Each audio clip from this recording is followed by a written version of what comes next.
I'm Tim Lampley in downtown St. Louis, where hundreds of people are making their way right here in front of the federal courthouse. Peace rallies like this won't help solve crime. You know the best seat in the house is always in the kitchen, isn't it, folks? Yeah, everybody say, yeah, it is. That's right. Well, I'm here with Janice Henry, and she made carrot cake. Now she's going to give us some tips about making it from scratch. Our musical guest today is big on 60s classics, but the oldest member, get this, isn't even old enough to drive. We fired up, can't take it no more. We fired up, can't take it no more was the rallying cry from these marchers. Under the sweltering heat, more than a few hundred peaceful demonstrators held signs and wore T-shirts displaying their cause.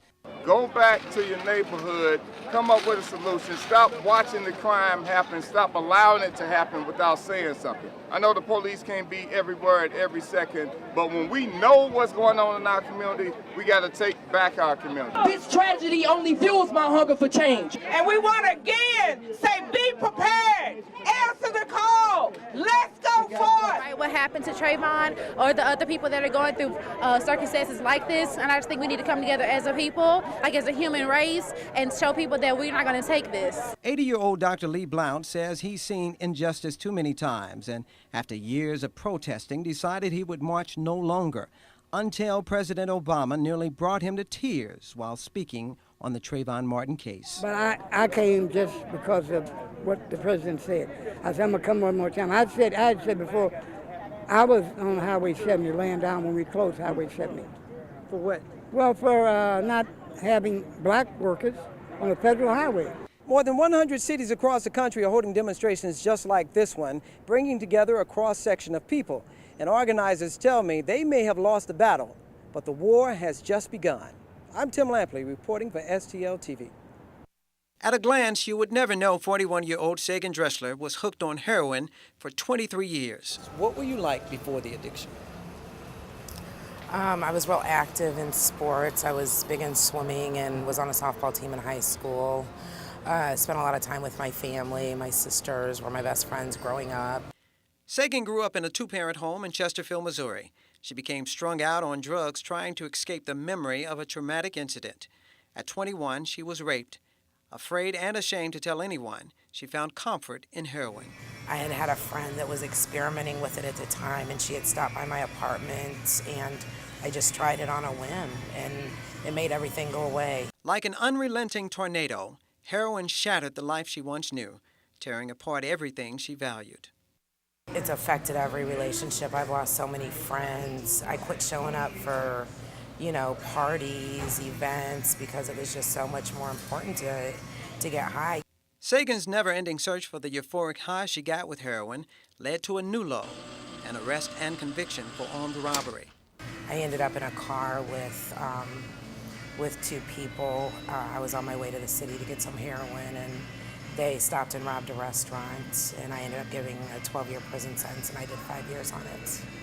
Sagan's story is like so many others who are still on the streets using, leaving police wondering how to stop this epidemic from spreading so rapidly throughout the region. Captain Troy Doyle from St. Louis County's Drug Enforcement Bureau says family members may be able to help if they notice the signs. When she starts seeing a family member or individual all of a sudden start stealing for a reason, that's an indication. If you start seeing spoons inside the residence that's burnt from heating up the drugs, that's an indication. Authorities tell me heroin is not considered an inner-city drug, perhaps because it's not attached to a needle anymore. It can be snorted or smoked and is very inexpensive. What you get with heroin, obviously you get a lot of Caucasians or whites from the suburbs that come into the inner city to purchase heroin.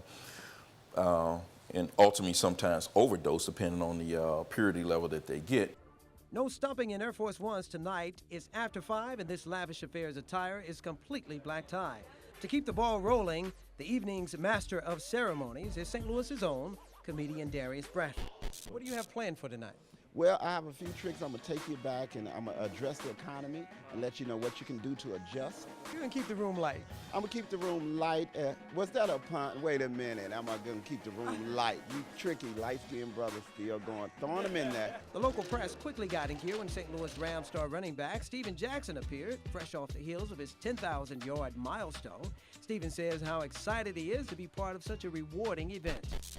I'm sure you're looking to party and have a good time as well. Well, I'm just going to enjoy family and friends, and you know, it's a holiday season, so just want to, you know, put on a lot of smiles and meet some people. Jackson's good friend and the man of the hour, Nelly, arrived just before dinner sporting a custom black suit and tie. He expressed his gratitude for being able to give back some of the love he's received. It's just a celebration for St. Louis, so to speak. We're just continuously trying to grow with this and continuously celebrating St. Louis and helping kids and having St. Louis, some of the upper echelon, I would say, of St. Louis finest to come up. You're here. What are the surprises for tonight?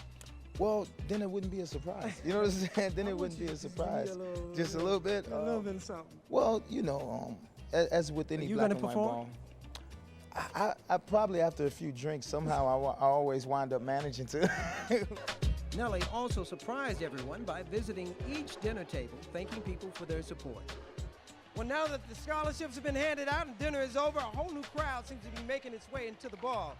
And from the looks of things, I think they've come to party. There's nothing like it. Is this you guys' first time? Yes. And with more than 1,000 people in attendance, so far it remains one of the biggest parties St. Louis has to offer. You had a scheduled execution date for June 17th of 2009. Why do you think you're still here? I've asked myself that question a lot, and I think it's because, well, no, I know it's because God gave somebody somewhere in a position to make something happen, open up some type of review, make them take pause and listen. What do you think the key factors are in tonight's race? Well, the key factors in tonight's race, first of all, is voter turnout. What do you guys know about 60s and 70s music?